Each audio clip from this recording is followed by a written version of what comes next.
Idukki Peermade sub ജയിലിൽ POCSO case പ്രതി തൂങ്ങി മരിച്ചു. കുമളി പള്ളിയക്കൂടി സ്വദേശി കുമാറാണ് മരിച്ചത്. രാഹുൽ വിജയൻ ഇടുക്കിയിൽ നിന്ന് വിവരങ്ങൾ നൽകാനുണ്ട്. രാഹുൽ, എന്താണ് പോലീസ് പറയുന്നത്?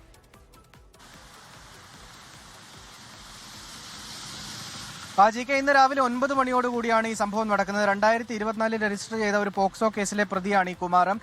ഇയാളെ ജാമ്യത്തിൽ ഇറക്കാൻ വേണ്ടി ആരും തന്നെ ഉണ്ടായിരുന്നില്ല. ഈ കേസുമായി ബന്ധപ്പെട്ട്, ഈ പോക്സോ കേസുമായി ബന്ധപ്പെട്ട് കട്ടപ്പന കോടതിയിൽ വിചാരണ നടക്കുകയാണ്. വിചാരണ തടവുകാരനായിരുന്നു കുമാർ. ഇന്ന് രാവിലെ ഭക്ഷണം കഴിക്കാൻ വേണ്ടി പുറത്തിറങ്ങിയതാണ്. അതിനുശേഷം അലക്കിയിട്ടിരുന്ന തുണി എടുക്കാൻ വേണ്ടി പോയി വരാം എന്ന് പോലീസുകാരോട് പറഞ്ഞ് ഈ പുറത്തുള്ളൊരു ശുചിമുറിയുണ്ട്, ആ ഭാഗത്തേക്ക് പോയതാണ്. ആ ശുചിമുറിക്കുള്ളിൽ കയറിൽ തൂങ്ങിയ നിലയിലായിരുന്നു മൃതദേഹം ഉണ്ടായിരുന്നത് എന്നുള്ളതാണ് മനസ്സിലാക്കാൻ കഴിയുന്നത്.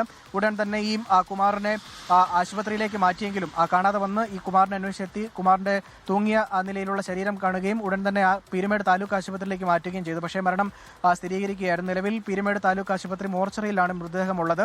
ഇതിലേതെങ്കിലും തരത്തിൽ പോലീസ് ഉദ്യോഗസ്ഥർക്ക് വീഴ്ച സംഭവിച്ചിട്ടുണ്ടോ, ജയിൽ ഉദ്യോഗസ്ഥർക്ക് വീഴ്ച സംഭവിച്ചിട്ടുണ്ടോ എന്നടക്കമുള്ള കാര്യങ്ങൾ വിശദമായി പരിശോധിക്കുമെന്നാണ് അധികൃതർ അറിയിക്കുകയും ചെയ്തിട്ടുള്ളത്.